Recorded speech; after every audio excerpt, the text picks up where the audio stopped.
오늘 웨슬리 회심 기념주일입니다. 웨슬리는 올더스게이트 거리에서 우리가 잘 아는 것처럼 이제 마틴 루터가 썼던 로마서 주석의 그 서문, 그거를 들으면서 회심을 경험하게 되죠.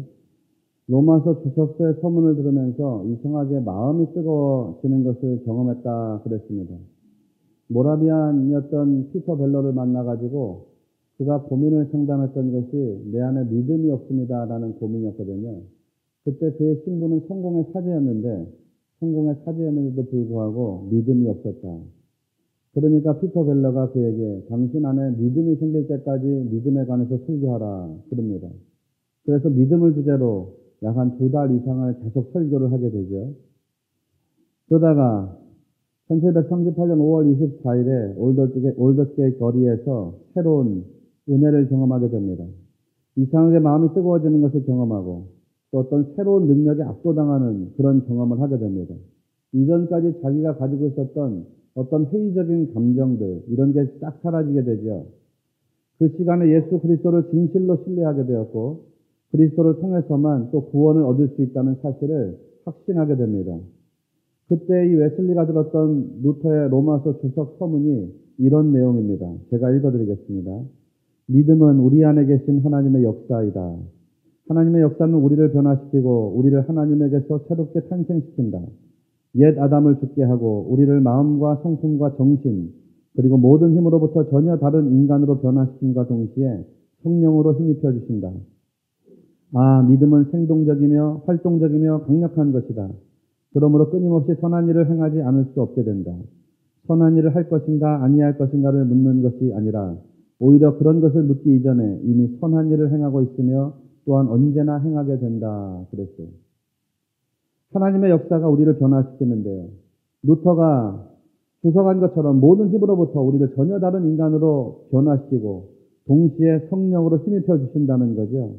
믿음이 생동적이면서 활동적이기 때문에 우리는 끊임없이 선한 일을 하지 않을 수 없게 된다는 거예요.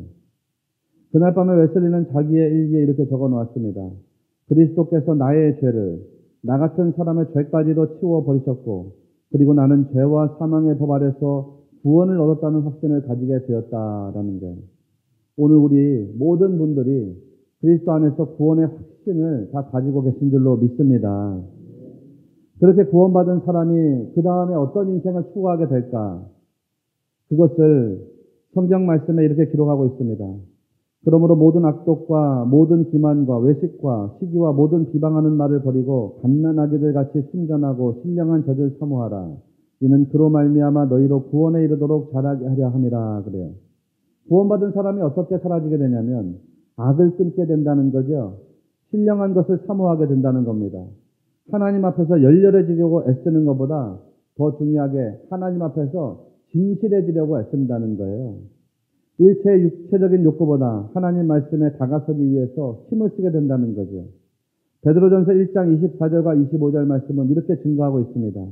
모든 육체는 풀과 같고 그 모든 영광은 풀의 꽃과 같으니 풀은 마르고 꽃은 떨어지되 오직 주의 말씀은 세세토록 있도다 그랬어요. 하나님의 말씀이 영원히 있다는 것, 모든 것은 다 소멸되고 사라지는 것이지만 하나님만이 홀로 영원하시다는 것, 그거를 인정하게 된다는 거죠. 그거를 그리고 자기의 품 안으로 끌어들이기를 사모한다는 겁니다. 그런데 사실 사람들은 잘 바뀌지 않습니다. 여러분 어떠신가요? 사람들은 뭔가를 이렇게 바꿔나가는 걸 굉장히 힘들어합니다. 11세기에 이 비잔틴에 살았던 공주가 베네치아 공국으로 시집을 오게 되거든요. 당시에 11세기면 유럽 사람들이 다 손으로 음식을 먹을 때입니다. 손으로 음식을 먹을 때인데 이 11세기 비잔틴 공주가 베네치아 공국으로 시집을 와가지고 사용한 게 뭐였냐면 포크라는 걸 사용했단 말이에요. 포크를 사용하니까 그 당시에 유럽 사람들이 경악을 합니다. 종교 지도자들은 심지어 뭐라 그러냐면 이 여자가 삼지창으로 밥을 먹는다 그래가지고 악마의 손길이다. 곧 저주가 내릴 것이다. 막 그렇게까지 말합니다. 그런데 그 이후에 모든 유럽 사람들이 포크를 사용할 때까지 몇 년이 걸리냐면 500년이라고 하는 시간이 걸린다는 거예요. 지금은 모든 사람들이 양식을 먹을 때 포크를 사용하죠. 이렇게 사람이나 문화가 바뀌는데 시간이 제법 오래 걸린다는 거예요. 유럽 사람들도 처음에 포크를 접했을 때는 무슨 삼지창 같은 거, 악마의 손길 같은 거, 저주의 손길 같은 거, 그런 걸 느꼈다는 거죠. 그리고 나서 500년 동안의 시간이 흐르면서 사람이 변화가 된다는 것입니다. 사람은 잘 바뀌지 않아요. 문화도 생각도 바뀌는 데는 제법 오랜 시간이 걸릴 때가 있습니다. 오늘 우리가 읽은 본문에 나오는 말씀은 포도원에 심겨진 무화과 나무 이야기인데요. 여기에 등장하는 포도원 지기, 이 종도 그렇게 잘 바뀌지 않는 사람들 중에 한 사람입니다. 어느 날 주인이 와서 포도원에 와가지고 무화과 나무를 심고 돌아갔습니다. 저는 이 대목을 읽을 때 참 이상하다 그런 생각을 했던 적이 있어요. 또 지금도 그 생각을 여러분과 나누려고 하는 것인데요. 생각해보면 포도원이면 거기다가 뭘 심어야 돼요? 포도원이면 포도나무를 심어야죠. 그런데 어느 날 주인이 와가지고 포도원에다가 뭐를 심었다는 거예요? 무화과 나무를 심었다는 겁니다. 포도원에는 포도나무를 심고 무화과 나무 심으려면 무화과 나무 밭에다가 무화과 나무를 심는 게 상식이고 정상이지요. 그런데 주인이 포도원에다가 포도나무를 심은 게 아니라 무화과 나무를 심었다는 거예요. 6절 말씀해 보니까 이에 비유로 말씀하시되 한 사람이 포도원에 무화과 나무를 심은 것이 있더니 와서 그 열매를 구하였으나 얻지 못한지라 그래요. 제가 젊었을 때는 지금도 참 젊지만 이 본문을 가지고 오랫동안 씨름한 적이 있습니다. 왜 주인이 포도원에 와서 무화과 나무를 심었을까? 왜 주인은 포도원에 포도나무가 아니라 무화과 나무를 심었을까? 그렇게 오랫동안 씨름했지만 이미 여러분은 다 알고 계시는 그 결론 한 가지로 딱 기결되었죠. 주인이 무화과 나무 열매를 원하시기 때문이로구나 라는 사실이었습니다. 주인은 무화과 나무 열매를 원했기 때문에 포도원에다가 무화과 나무를 심었다는 거예요. 이게 잘 이해가 되시는가요? 여러분, 제가 우리 와서 교회에 이런 이야기를 가끔 들었어요. 하나님이 왜 우리를 여기 우면동에다가 심으셨을까? 우리 교회가 원래 여기 심겨지는 교회일 수도 있고 아닐 수도 있죠. 또 여러분, 우리 교회에 왜 하나님이 여러분 각자를 심으셨을까요? 왜 여기에다가 여러분이 와서 함께 예배하는 거? 어떻게 보면 가끔 그런 이야기 듣기도 하지만 집 앞에 더 좋은 교회 있으시죠? 뭐가 더 좋은 교회인지 모르겠지만 집 앞에 딱 프레임이 잘 갖춰진 교회, 뭐 시스템이 갖춰져 있는 교회, 가족들이 함께 다닐 수 있고 뭐 걸어서 5분이면 갈 수 있고 그런 교회들 다 있지요. 그런데 왜 여러분 하나님은 여러분을 이 자리에다가 심으셨을까요? 포도원에 포도나무만 심겨져야 되는데 왜 거기다 무화과 나무를 심으셨을까요? 하나님은 차원이 다른 열매를 원하셨기 때문입니다. 포도원에서 무화과 나무 열매를 보기 원하셨다는 거죠. 뭔가 새로운 열매, 영적으로 각성된 열매, 주님이 기뻐하실 만한 그런 열매를 원하셨다는 거예요. 전혀 다른 차원의 열매. 그러니까 오늘 우리가 여기 우면동이라고 하는 동네에 심겨진 이유는 하나님께서 뭔가 독특한 열매를 원하시기 때문이겠죠. 여러분 각자가 이 자리에 와서 예배하는 것도 마찬가지로 하나님이 여러분을 통해서 열매 맺기를 원하시는 것이 있다는 사실을 꼭 믿으시기를 바랍니다. 그런데 이 종이, 포도원 지기가 주인의 뜻에 관심을 두지 않은 거예요. 종은 포도원에 심겨진 무화과 나무를 무심히 바라보다가 시간이 흘러가면서 무화과 나무에 대한 관심을 잃어버립니다. 이 사람이 자기가 해야 하는 일에 불충스러웠다는 게 아닙니다. 그런 말을 하는 게 아니고요. 다만 뭘 이야기하려고 하냐면 주인의 뜻을 헤아리지 못하고 자기가 하고 싶은 일에만 관심했다는 거. 그거를 말씀드리려고 하는 겁니다. 종이라고 하면 마땅히 주인의 뜻을 헤아리고 주인의 뜻에 순종해야 하지요. 그런데 이 포도원 지기는 주인의 뜻을 헤아리거나 주인의 뜻을 따르려고 하지 않았다는 거예요. 존 메가더 목사님이 슬레이브라고 하는 책에서 이런 말을 합니다. 우리는 자신의 모든 것을 십자가에 못 박은 뒤에 그리스도의 노예가 된다 그랬어요. 내 자신의 모든 것을 십자가에 못 박고서 그리스도의 노예가 된다. 이때 우리는 예수 그리스도를 주인으로 인정하고 주인에게 절대적으로 의존하는 하나님의 종이 되는 겁니다. 인생을 살아가면서 생각해보면 그렇죠. 뭐가 우리의 자존심을 버릴 수 있게 해주던가요? 뭐가 우리로 하여금 때로는 수치당하는 것을 감수할 수 있게 해주던가요? 뭐가 우리에게 양보하도록, 겸손하도록, 때로는 남을 돌볼 수 있도록 해주던가요? 딱 한 가지 이유밖에 없죠. 여러분 안에 담겨져 있는 예수 그리스도라고 하는 이름입니다. 그거 없으면 우리가 할 수 있을까요? 나를 떠나서는 너희가 아무것도 할 수 없습니다. 성도는 늘 이 말씀, 요한복음 15장 5절의 말씀을 가슴에 새겨두어야 합니다. 성도가 주님을 떠나게 되면 어떤 것도 이룰 수 없다는 거예요. 주님을 떠나서 우리가 누구를 용서할 수 있을까 생각해보면 진정한 용서가 이루어지기 어렵습니다. 주님을 떠나서 우리가 수치를 감수할 수 있을까?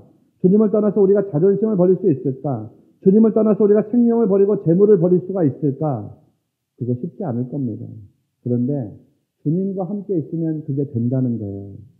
요한복음 15장 7절 말씀에 그러나 너희가 내 안에 거하고 내 말이 너희 안에 거하면 무엇이든지 원하는 대로 구하라.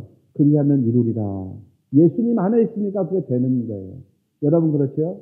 우리 원로 장로님들만 해도요. 저보다 인생을 2배는 사셨어요.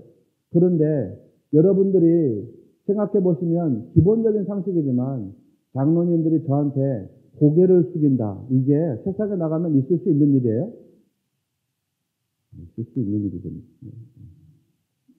그런데 그런 있을 수 없는 일이 이 교회에서 일어나고 있죠. 있을 수 없는 거, 때로는 수치를 감수하고, 때로는 고통을 감수하고, 때로는 자존심을 포기하게 하고, 때로는 남을 돌보게 하고, 때로는 양보를 하게 하고, 예수 그리스도라고 하는 이름이 우리 안에 있기 때문에 그 모든 것이 가능한 줄로 믿습니다. 예수 그리스도를 주인으로 모셔드린 사람들이 그렇게 모든 것을 감수한다는 말이죠. 진정으로 예수님을 주인으로 모셔드린 사람이라면 그렇기 때문에 무슨 말씀이든지 순종할 수가 있게 되는 거예요. 왜냐하면 우리는 주님의 종이니까, 노예니까. 노예는 주인이 무슨 말씀을 하시든지 간에 따라야 하는 존재인 것이죠. 더 나아가서 인생의 어떤 순간에서라도 주인의 말씀과 명령을 따라가고 주인이 하는 일은 모든 것이 옳다고 주인이 하는 일은 모든 것이 합력하여 선을 이룬다고 그런 믿음을 가지고 따라갈 수 있는 존재가 돼야 하지요. 그런데 여러분, 이 포도원 지기는요, 주인의 마음을 따라가지를 못합니다. 그러니까 3년이 지나가지고 무화과 나무에 첫 열매가 나와야 되는데 나오질 않아요. 무화과 나무는 한 번 심으면 여러분 잘 아시는 것처럼 첫 열매가 나오게 돼 있지요. 그런데 3년 동안 열매가 나오지 않습니다. 결국 주인이 동행에 와서 말하죠. 7절 말씀에 포도원 지기에게 이르되 내가 3년을 와서 이 무화과 나무에서 열매를 구하되 얻지 못하니 찍어버리라. 어찌 땅만 버리게 하겠느냐 그래요. 그러니까 포도원 지기가 주인에게 하는 말이 올해만 그냥 두시라 이 말씀입니다. 8절 말씀에 대답하여 이르되 주인이여 금년에도 그대로 두소서 내가 두릅하고 거름을 줄이니 그래요. 이 말씀을 읽으니까 한 가지 의문이 들어오지요. 이 말씀 속에는 우리 안에 어떤 한 가지 의문을 들게 하는 묘한 뉘앙스가 들려져 있습니다. 대답하여 이르되 주인이여 금년에도 그대로 두소서 내가 두릅하고 거름을 줄이니. 그러면 3년 동안 이 포도원 지기가 무화과 나무를 돌봤다는 거예요? 돌보지 않았다는 거예요? 돌보지 않았다는 겁니다. 그동안의 이 포도원 지기는 도대체 뭘 했냐 이거예요.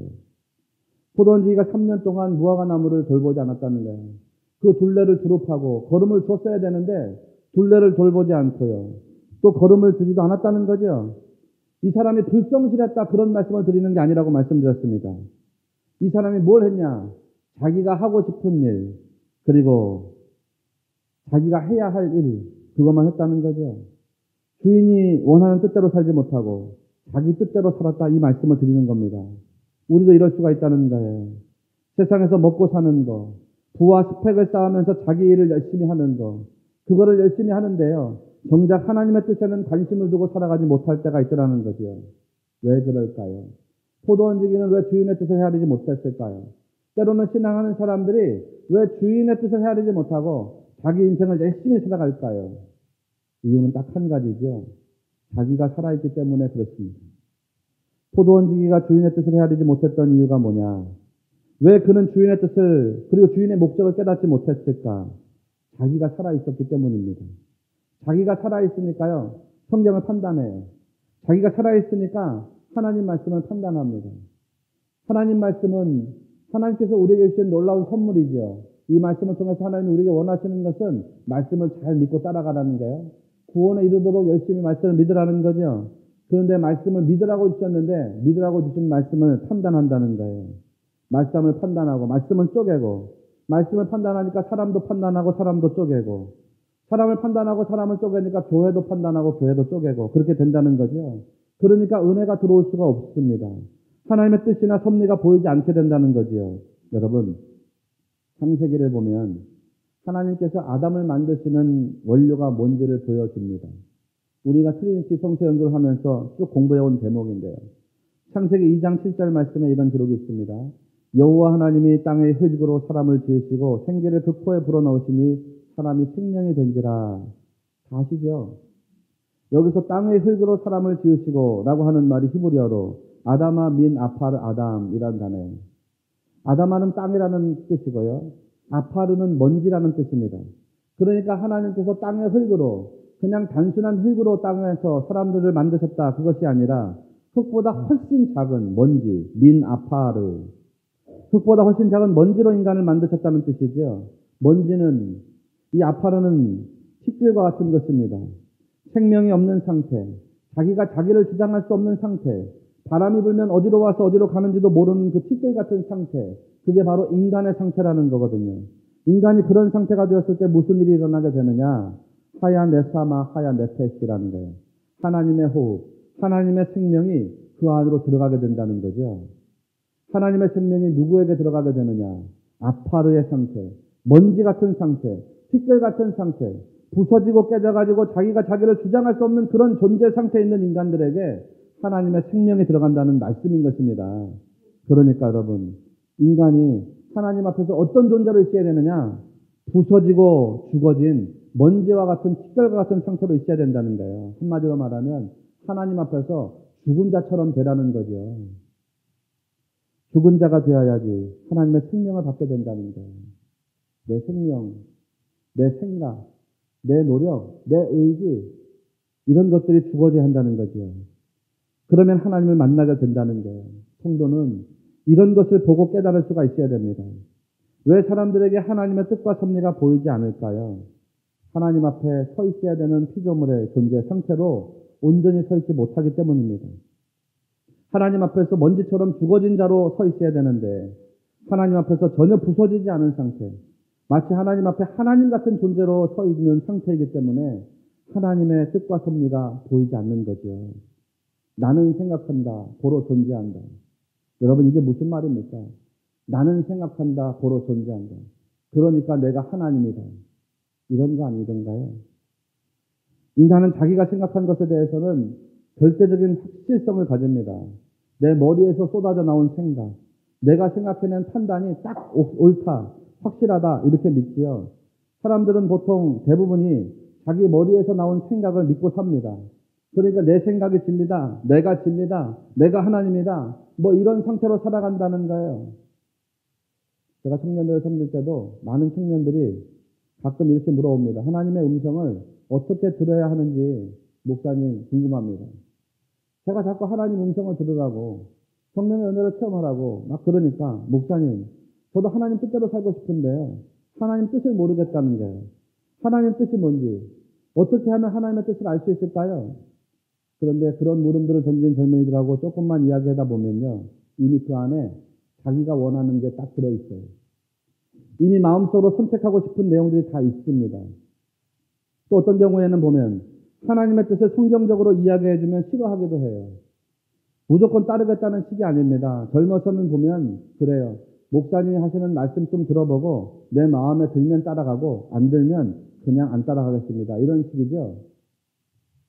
아마 여러분 자녀들 중에도 그런 분들이 있을 거예요. 하나님의 뜻이라고 하는 건 이미 성경에 다 기록되어 있습니다. 제가 말씀드렸지만 바울이 데살로니가 교회에 보낸 편지에도 하나님의 명확한 뜻이 기록되어 있어요. 항상 기뻐하라, 쉬지 말고 기도하라, 범사에 감사하라. 이는 그리스도 예수 안에서 너희를 향하신 뭐라 그랬습니까? 하나님의 뜻입니다. 여러분, 이게 우리가 살아가야 되는 삶이거든요. 그런데 그렇지 못하게 이미 자기 안에 어떤 파이가 딱 정해져 있다는 거죠. 기준이 정해져 있다는 거예요. 하나님의 말씀이 기준이 되는 것이 아니라 내 생각이 기준이 되죠. 내 생각과 내 경험이 기준이 된다는데요. 어떤 흑인 교회에서 목사님이 설교를 하는데 유명한 이야기니까 잘 아실 겁니다. 오늘날 교회는 어린아이처럼 걷지도 못하고 있습니다. 이제 교회는 일어나서 걸어야 됩니다. 그랬더니 교인 중에 한 사람이 일어나서 그랬다는 거예요. 아멘, 걷게 하소서. 그러니까 다른 성도들도 한 목소리로 아멘, 아멘, 걷게 하소서, 걷게 하소서 그러더라는 거예요. 이렇게 반응이 딱 오니까 설교하는 목사님이 신이 났을까요? 안 났을까요? 신이 났겠죠. 그러니까 목사님이 우리가 할 일이 너무 많습니다. 시간은 그런데 너무 없습니다. 그러니까 우리가 이제 달려갈 때가 됐습니다. 막 달려가야 됩니다. 그러니까 또 한 성도가 일어나가지고 아멘 달려가게 하소서 그랬다는 거예요. 그러니까 성도들이 또 일제히 아멘 아멘 달려가게 하소서 달려가게 하소서. 그러니까 목사님이 더 막 신이 나가지고 이제는 우리가 세계 복음화를 위해서 달려가는 정도로는 부족합니다. 교회는 날아가야 됩니다. 그러니까 모든 성도들이 아멘 아멘 날아가게 하소서 날아가게 하소서 그랬다는 거예요. 교회가 막 크게 울릴 정도로 그렇게 말하니까 목사님이 마지막으로 이렇게 말했답니다. 그렇다면 여러분 이제 여러분이 헌신해야 됩니다. 헌금도 해야 되고 여러분 각자가 선교사로 나가야 됩니다. 그러니까 회중들의 소리가 갑자기 줄어들더니 걸어가게 하소서 걸어가게 하소서. 이게 우리 교회하고는 너무 상황이 다르죠. 우리 교회하고는 완전 반대죠.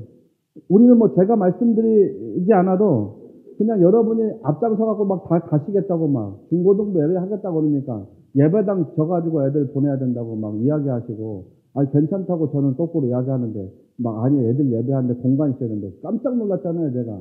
막 그리고 거기다가 뭐 갖다 놓으셔야 된다고 하고. 그런데 그런 교회도 있더라는 거죠. 진 에드워드의 새 왕 이야기라고 하는 책이 있습니다. 여러분도 한번 좀 다 읽어보셨을 텐데 여기에는 사울 왕과 압살롬 왕 그리고 다윗 왕 이 세 왕이 나오죠. 사울과 압살롬 왕 하나님 앞에서 깨어지지 않았던 왕들입니다. 그들은 하나님 앞에서 먼지가 되지 않고요. 하나님 앞에서 왕처럼 서 있던 사람들이었죠. 그러니까 모두 다 어떻게 되었습니까? 버려지는 왕. 하나님의 심판을 받는 왕들이 되었다는 거예요. 반면에 하나님께서 세우신 왕이 다윗 왕입니다. 책에서 다윗이 압살롬에게 쫓겨가 도망갈 때에 이런 말을 하는 대목이 있습니다. 다윗이 나는 그분의 능력이 아니라 그분의 뜻을 구하네. 나는 지도자의 위치를 갈망하는 것보다 그분의 뜻을 더 갈망하네. 그래요. 자기의 지도자적인 위치 그것보다 하나님의 뜻을 더 갈망한다는 거예요. 하나님 앞에서 왕으로 서 있는 다윗이 아니라 하나님 앞에서 그저 먼지 같은 티끌 같은 깨어진 자로 서 있는 다윗의 고백인 것입니다. 그러니까 하나님께서 다윗을 왕 중의 왕으로 세워주셨다는 거죠. 탈무드에 나오는 이야기 중에 신은 부서진 것들을 사용하신다라는 말이 있습니다. 하나님은 부서진 것들을 사용하신다. 쌀 알갱이를 가지고서는 떡을 만들 수가 없는데 그거를 곱게 빻아가지고 주무르면 가루로 만들어가지고 떡을 만들 수 있다는 거죠. 밀도 곱게 가루로 부서져 갈아야지만 빵이 될 수 있다는 겁니다. 마찬가지로 하나님께서는 자아가 강한 사람, 자기 에고가 강한 사람 쓰지 않는다는 거예요. 구약의 제사 중에는 소제라고 하는 게 나오는데요. 하나님께 곡식을 드리는 제사입니다. 그런데 소제를 드리기 전에 제일 먼저 지켜야 될 조건이 곡식을 곱게 빻는 거죠. 소제는 고운 가루를 만들어가지고 하나님께 드리는 제사이기 때문에 그렇습니다. 이와 같이 하나님께서 받으시고 쓰시는 사람들은 자아가 깨져가지고 곱게 빠진 사람들이어야 한다는 겁니다. 이게 바로 레위기의 이야기인 거예요. 레위기가 말하는 핵심, 하나님 앞에서 제사를 드리는데요. 그 제사의 내용들을 보면 다 부서지고 잘려지는 이야기들입니다. 번제를 드려도요. 짐승의 각을 뜨고 잘라내고 내장을 꺼내고 온통 다 해체하는 이야기지요. 소제는 앞에서 말씀드린 것처럼 곡식을 그냥 드리려고 하면 안 되고요. 곱게 빻아서 드리라고 했습니다. 잘려지고 부서지고 빠진 것들, 이런 것들만 하나님 앞에 드려질 수 있다는 거지요. 다시 말씀드리면 하나님 앞에 서 있을 수 있는 존재의 상태가 어떻게 되어야 되느냐? 잘려지고 부서지고 깨어진 존재가 되어야 한다는 거예요. 하나님의 뜻과 섭리가 어떤 사람들에게 확실히 보이는지 아시는가요? 잘려지고 깨어지고 부서진 사람들, 그런 사람들에게 하나님의 뜻이 확실하게 보인다는 거예요. 성경에서 하나님의 섭리를 발견한 사람들이 누구냐? 여러분, 거의 대부분의 믿음의 선진들이 하나님의 섭리를 발견하죠. 그런데 이 사람들이 언제 하나님의 뜻을 보고 하나님의 섭리를 발견하던가요? 아브라함을 먼저 생각해 볼까요? 아브라함은 창세기 12장에서 하나님의 부르심을 받습니다. 그런데 그가 언제 하나님의 섭리를 보냐면요. 창세기 13장에 와서예요. 창세기 12장에서 하나님이 아브라함에게 자손을 주시겠다고 약속하지요. 그리고 고향을 떠나라고, 친척을 떠나라고, 내가 내게 지시할 땅으로 가라고 말씀하십니다. 그래서 약속을 따라 나오는데 자기 조카를 데리고 나오거든요. 창세기 13장에 자기 조카 롯을 데리고 나왔는데 그 롯이 소알 땅으로 떠나요. 조카 롯과 헤어지고 난 다음에 아브라함은 광야에 홀로 남겨진 외로운 초리가 됩니다. 그렇게 광야에 홀로 남겨진 외로움 속에서 하나님이 아브라함에게 장차 나타내실 하나님의 목적과 섭리를 드러내신다는 거예요. 그 다음에 또 아브라함이 언제 또 하나님의 섭리를 보느냐. 창세기 15장에서 또 보지요. 아브라함이 그돌라오멜 연합군하고 전쟁을 해가지고, 전투를 해가지고 그들을 완전히 격파합니다. 제가 한번 말씀드린 적이 있는데, 이 그돌라오멜 연합군의 세력이 얼마나 강성한 세력이냐면, 그 당시 그 가나안 족속들을 하나씩 각체 격파하면서 다 점령해버리거든요.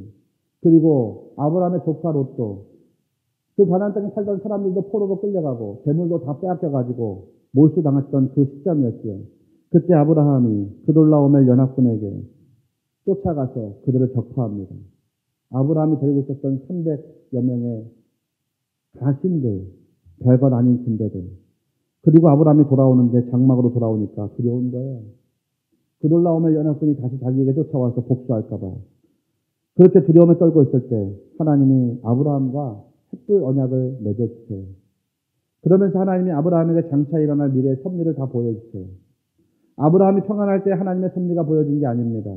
아브라함의 상태가 깨지고 불안해져 있을 때, 무너져 있을 때 하나님의 섭리가 드러났다는 사실을 알려주는 거죠. 야곱도 마찬가지입니다. 그가 언제 하나님의 섭리를 제일 처음에 보게 되었나? 야곱이 형 에서를 피해서 밧단아람으로 도망갈 때였죠. 나그네가 되고 노숙자가 되어가지고 불투명한 미래 때문에 염려하고 두려워하고요. 돌베개를 베고 잠을 자다가 그 순간에 하늘과 땅이 연결되는 하나님의 경륜을 봤다는 거예요. 여러분, 이런 패턴들이 계속 반복됩니다. 하나님이 모세에게 이스라엘 백성을 향한 경륜과 목적을 보여줄 때가 언제였던가요? 모세가 왕자로 있을 때가 아니었지요. 애굽의 부귀와 영광을 누리고 있을 때가 아니었지요. 모세가 광야에 있을 때, 어떻게 보면 처가살이를 하는 불쌍한 처지, 삶의 벼랑 끝이라고 할 수 있는 광야 서쪽을 향해 가지고 터벅터벅 걸어가고 있던 그때 모세가 하나님과 만났다는데, 하나님을 만나서 하나님의 경륜을 봅니다. 그것도 자기 자신하고 똑같은 처지의 그 떨기나무, 그 가시나무에 붙은 초라한 불꽃, 그 속에서 역사하시고 임재하시는 하나님을 만나가지고 하나님의 뜻과 경륜을 보게 되었다는 거예요. 엘리야도 그렇습니다. 갈멜사 전투에서 승리했을 때 하나님의 뜻을 본 게 아니죠. 그 승리 다음에 공허와 죽음에 대한 두려움에 빠져들어가게 됩니다. 그때 하나님이 엘리야를 광야로 이끌어내시죠. 목마르고 부서지는 광야의 자리로 인도하시고 메마른 산 호렙으로 인도하시고 그 후에 엘리야를 향해서 새로운 소명의 메시지를 주시더라는 거예요. 여러분, 다윗도 마찬가지였고 이사야도 예레미야도 에스겔도 다 똑같았습니다. 예수님의 제자들도 예수님이 골고다 언덕 십자가에 매달려 돌아가시고 난 다음에 비로소 하나님의 진정한 참뜻이 무엇인지를 발견하게 되었죠. 인간이 하나님 앞에 설 때 그렇게 대한다는 겁니다. 그들이 다 온전하고 행복하고 만족한 상태에서 하나님의 뜻과 섭리를 발견한 게 아니라는 거예요. 모두가 다 깨지고 불안한 상태, 때로는 죽어버리고 싶을 만큼 자기가 무너져 내린 상태, 그런 상태에서 하나님의 뜻이 뭔지, 섭리가 뭔지를 알게 되었다는 겁니다. 예수님의 제자들도 마찬가지였어요. 바울도 마찬가지였어요. 모든 사람들이 다 부서지고 깨어진 존재가 되었을 때 비로소 하나님의 뜻을 알고 순종할 수 있게 되었다는 거예요. 제가 지금까지 말씀드렸는데 이 이야기의 패턴이 뭐냐? 인간이 하나님 앞에 설 때 어떤 모습으로 서야 하는지를 보여주는 메시지라는 겁니다. 창조주가 되시고 구원하시는 하나님 되시는 그 전능하신 하나님 앞에 피조물인 인간이 어떤 상태로 서 있어야 하느냐? 인간은요, 깨어지고 부서진 상태로 있어야 한다는 거예요. 인간은 하나님 앞에서 납작하게 엎드리고 죽어진 상태로 먼지 같은 존재로 티끌 같은 상태로 있을 때에 하나님 만나고 하나님 음성을 듣고 하나님 섭리에 따라서 살아갈 수 있게 된다는 사실을 꼭 믿으시기를 바랍니다. 하나님 만나는 것만 그런 게 아니죠. 여러분,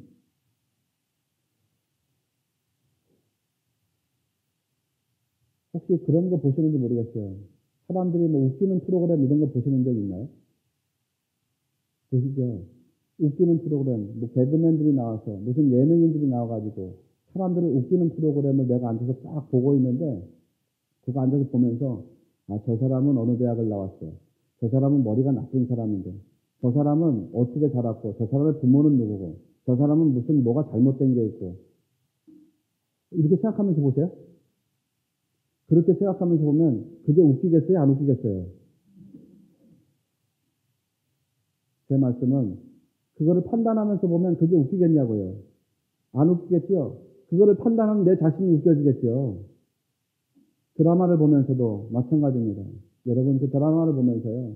저거를 쓴 작가는 이상한 사람이고 저거를 쓴 작가는 조금 지식이 딸린 사람이고 저기 나오는 배우들은 뭔가 정상적이지 못하고 저기서 연기하는 사람은 이러면서 드라마 보세요. 너무 유치한 질문을 자꾸 하나요 제가. 그러면서 드라마를 보면 그게 재미있겠어요? 재미가 없겠어요? 그거를 볼 때는 다 그냥 그 사람들이 하는 행위와 말을 우리가 수용하는 거죠. 무엇을 보든지 무엇을 대하든지 다 그렇습니다. 오늘 잠깐 성가대 이야기하면서 그랬지만요. 자기가 살아있으면 뭐든지 은혜가 안 되게 돼 있어요. 직장 생활을 처음 할 때도 마찬가지 아니던가요? 대학을 졸업하고 직장에 들어갔는데 처음부터 시키는 일이 커피 좀 사오라고, 복사 좀 해오라고, 종에다 글 좀 그으라고 그런 걸 시킵니다. 그런데 여러분 그때 내 안에 들어오는 생각이죠. 내가 커피 타려고, 복사하려고, 줄 끌려고 대학을 4년이나 다른지 않나. 그러면 그 사람은 되겠어요? 안 되겠어요? 물론 안 된다는 건 다 잘 아시죠. 직장에 처음 들어가면 선배들이 그 이야기를 합니다. 이제까지 네가 배웠던 건 다 잊어버리라고 그래요. 제가 오늘도 말씀드렸지만 광림교회도 그렇습니다. 부목사님이든지 전도사님들이 처음 오면 이렇게 얘기합니다. 지금까지 목사님 목회했던 건 다 잊어버리십시오. 당신이 설교했던 것도 다 잊어버리고 당신이 목회했던 습관도 다 잊어버리고 여기서부터 새롭게 처음부터 배우라고 합니다. 그리고 10페이지가 넘는 종이를 매뉴얼로 줘요. 전사님들 같은 경우는 20페이지가 넘을 거예요. 궁금하시면 제가 보여드릴 수도 있는데 아주 사소한 거. 걸음걸이부터 앉는 자세, 설교를 하는 패턴들, 그리고 신방을 가서 목사님이 앉아야 되는 자리까지. 장례식을 가면 이렇게 해라. 결혼식 주례를 하면 이렇게 해라. 돌예배를 가면 이렇게 해라. 병원에 신방 가면 이렇게 해라. 이게 다 매뉴얼로 되어 있어요. 내가 해오던 방식이 있겠지요. 목사님들이 이 교회 오기 전까지 해오던 방식들이 있겠지요.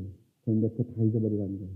여기서부터 처음부터 다시 배우고 다시 시작하고 새로운 것으로. 그래서 이 공동체가 가지고 있는 문화 안으로 당신이 들어와야 된다는 거예요.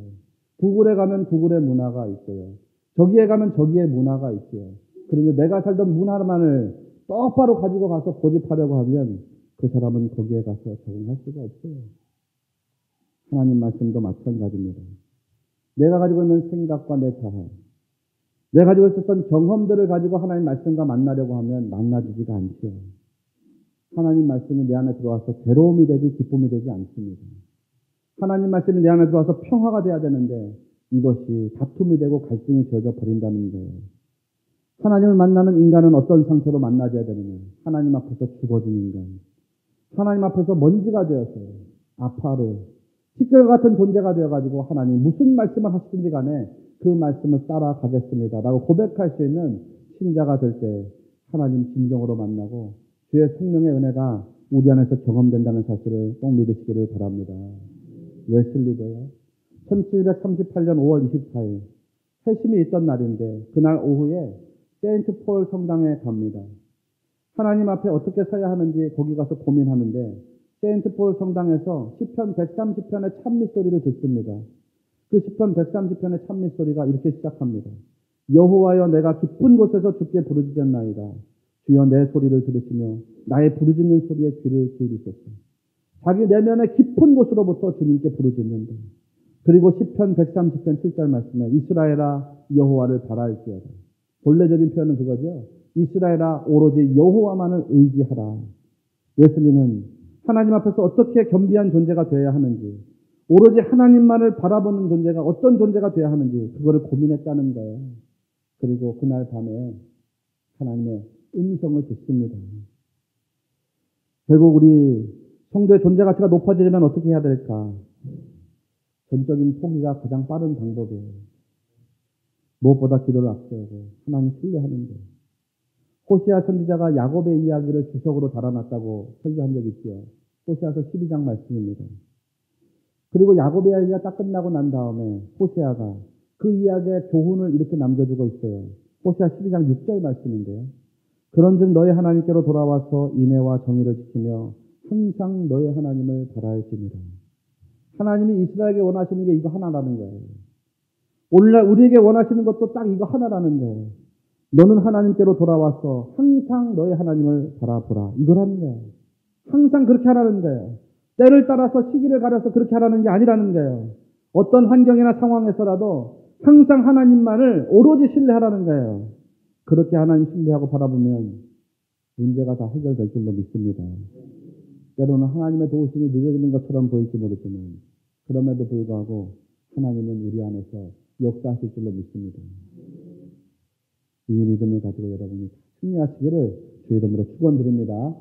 기도하겠습니다.